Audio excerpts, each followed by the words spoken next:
to all our Sports Today family members on this weekend double header, which is going to feature a lot of excitement. And also because yesterday it was a very, you may say, a clinical but a slightly dull game between Chennai Super Kings and Sunrisers Hyderabad. Sunrisers Hyderabad not helping themselves with a very insipid performance. Chennai Super Kings started well, but they clinically took it through to the to the last overs, and that's why their net run rate could not improve that much. After the match, we saw MS Dhoni talking a lot of things with the Sunrisers Hyderabad team. He was candid, he was relaxed. He also had a very good interaction with T. Natarajan's daughter. I mean, it was a very cute and candid conversation that was captured by the Chennai Super Kings social media handle. But it was in the post match presentation that saw something which we all have been thinking about. MS Dhoni and whether this is going to be his last IPL. Because he mentioned in the post match presentation, apart from all the other things, that yes, you have to take time to assess Patirana's actions. And he also mentioned the fact in a very jovial way that he did not get the best catch award because it was indeed a pretty tough catch that he took. So he was pretty jovial about it. He said, I'm still fuming that I did not get that award. Then he also said that he's not complaining about the fact that he's not getting much to bat. Now that is one big admission. He's like saying, okay, I don't mind if I don't get to bat much. It's okay. I'm not complaining. But he did mention one very, very specific thing at the very beginning. He said that I am in the last phase of my career. So whatever comes my way, whatever is the adulation and love, I'm blessed with that. So I have to ensure that this goes on well as well. So that last phase of his career. See, whenever it is about MS Dhoni and retirement, we are never sure about what it happens. You remember at around 2020, 2021, when he was giving out jerseys to all the players from the opposition, we were all speculating maybe this is the last time MS Dhoni comes onto the cricket field. It did prove to be wrong because after 2020, he did play in 2021, he did play in 2022. Now he's captaining in 2023. CSK have won 4 out of the 6 games and they are well within that top 4 scrum. But is IPL 2023 going to be MS Dhoni's last IPL? That is the major question that we have. And probably, if you have to look at it, it is 50-50. Because when the mega auction happened in 2022, every player was signed for a 3-year deal that started from 2022, 2023 and 2024. Now it is up to the player to decide whether he doesn't want to play in one of the seasons or if he wants to prioritize any other thing apart from the IPL. But looking at the way how things are, this is definitely MS Dhoni's last phase in his cricketing career. Yes, if he plays next year, he will be nearing 43. 7th July 1981, that was when MS Dhoni was born. After that, whether he gets a chance to play in 2024 or 2025, that remains to be seen. Because he's right now not having the best of fitness. Remember, he still has that knee injury that is restricting his mobility. Yes, as a keeper, he has been fantastic. With the bat, he's shown flashes of brilliance. Yes, this template of taking the game deep has often backfired in the last couple of years. But at this point in time, MS Dhoni is superb as a keeper, is superb as a captain. Many will want him to play for one more year. But MS Dhoni probably has given an indication that perhaps this is the last IPL that he might play, because in 2024, with age not on the side, you don't know how he'll cope up with the fitness, whether he will play. If Chennai Super Kings win the title, whether he will go out on the ultimate of highs, that also remains to be seen. So MS Dhoni, whether this is his last cricketing phase, I mean, whether this will be his last IPL, that also remains to be seen now. But the indication was that he was candid, he was clear, he was relaxed. He said, this is the last phase of my career. So now, the speculation is, if Chennai win IPL 2023, will he play in 2024? Because remember, in 2024, next year onwards, you're going to see a lot more games. You're going to see 90 plus games that have been played. Can Chennai Super Kings manage? Can MS Dhoni manage to play that much volume of games? That remains to be seen at that age. So Whether he retires or not, that is a very, very difficult question, because even his international retirement, how did he go about it? He just put out a post on Instagram, a handle that he had not used for so many years. He just said, at 19:29 hours, consider me retired. That happened on August 16th. And we all were thought, yes, it was indeed the end of an era. In a very cryptic way, MS Dhoni announced his retirement, and he does that. Not very social media friendly. He doesn't like to go out on a big extravaganza. In his own quiet way, he will announce his retirement when it happens. He wouldn't want to do it in front of the fans. He will not want to do it in front of a lot of media dignitaries like how it happened in the past. So, if Chennai win IPL 2023, then perhaps Dhoni goes out on the ultimate of high.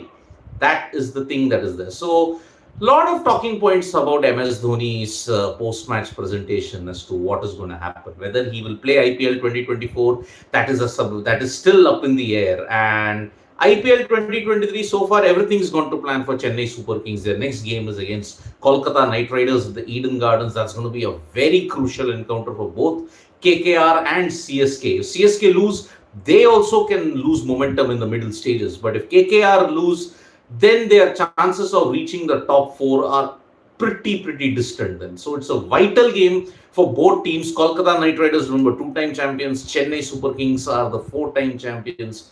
MS Dhoni will be wanting to ensure that everything goes according to plan. Next two games of Chennai Super Kings are very important. KKR away, Rajasthan Royals away. That will be a very important encounter. But apart from the CSK versus Sunrisers Hyderabad game, there was a Twitter trend that was going on the sidelines, and that was Ask Sachin. Hashtag Ask Sachin. Fans got the chance to ask questions to the god of cricket, and he answered some in a very witty way. He was asked about his favorite stroke, the straight drive or the uppercut. He had two answers to that. He said, the straight drive is one of my favorite shots because I know that my body is balanced and I know I'm in that zone. In the uppercut, he said, yeah, one of the shots, my favorite uppercut is the one that he hit of Brett Lee at Perth. Surprisingly, he didn't mention the Shoaib Akhtar uppercut, but it was Brett Lee's uppercut that he hit at Perth in 2007-8. Sorry.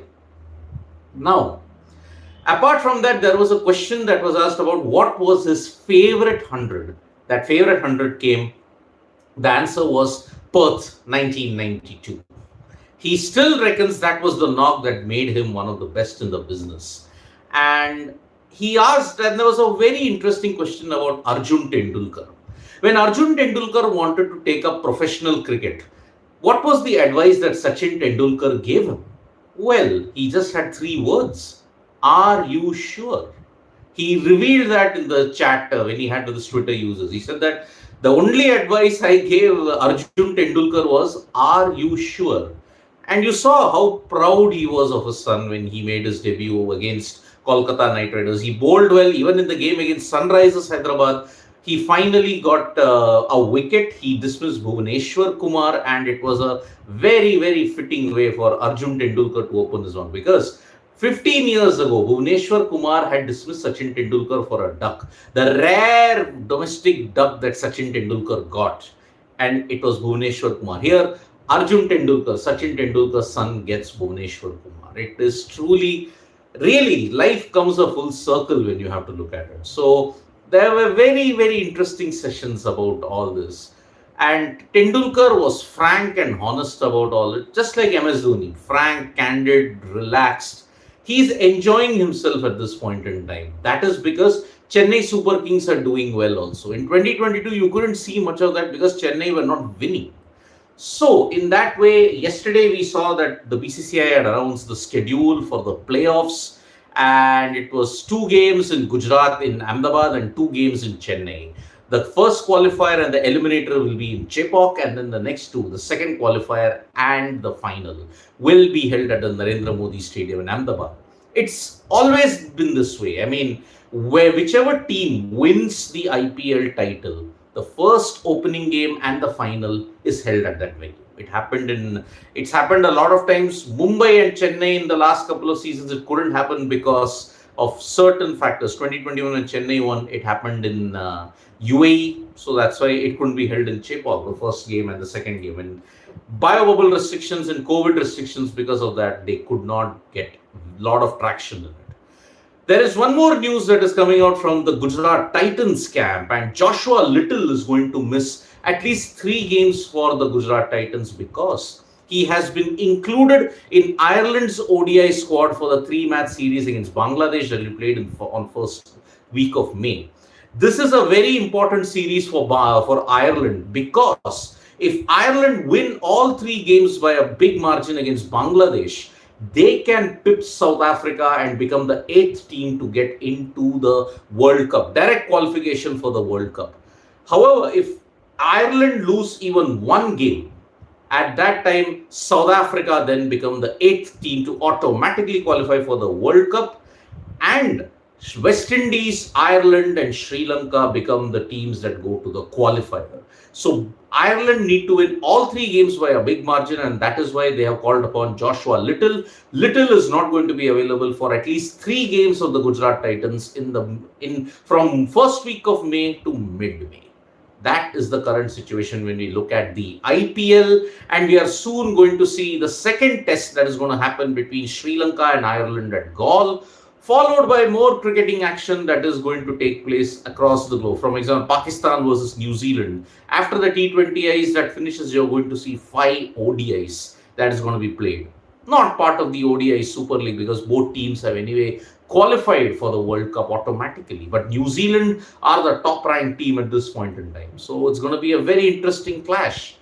From cricket, let us move our attention to other sports. And it was harakiri in the Europa League when Manchester United shot themselves in the foot yet again when they lost 5-2 to Sevilla. Remember, in their other fixture that happened, Harry Maguire scored own goals. Remember, 2 own goals. It has never happened. And unfortunately, Manchester United were totally outplayed by Sevilla, who are the Europa champions. They are the Europa giants when you look at it. They are the 6-time winners. And Manchester United struggled yet again to beat them. So Sevilla have dumped Manchester United out of the Europa League, and that is pretty sad news for all you Red fans. On the other hand, we have now seen 9 games of the World Chess Championship that has happened between Ding Liren and Jan Nepomniachtchi. I mean, Ding is now trailing 4-5. The sequence of draws that had happened, that has ended. So that is why it's a very, very close tussle at this point in time. It is 5-4 in favor of Jan Nepomniachtchi. But in the remaining 5 games, Ding Liren plays with white 3 times. That is going to be a big, big advantage when you look at it. So 3 games with white, 2 games with black. Can Ding Liren get a comeback, or will Jan Nepomniachtchi hold firm? I will be doing a special video on how a preparation was leaked online and it compromised Ding Liren's game. I will be doing a very special explain. I'll also be giving you anecdotes as to how chess is caught up in a very geopolitical way. When you look at preparations, there's often been war, there's often been psychological warfare. Do stay tuned for a special video that I'll be doing on chess preparations in World Chess Championships. So that is about it. And if you look at the world of tennis, Novak Djokovic is gearing up for the French Open, but Rafael Nadal, with him missing the Madrid Open now, I think his chances of playing to the French Open are very, very minimal. Because remember, in addition to the chronic foot problem that he's got, he's also suffered a hip injury.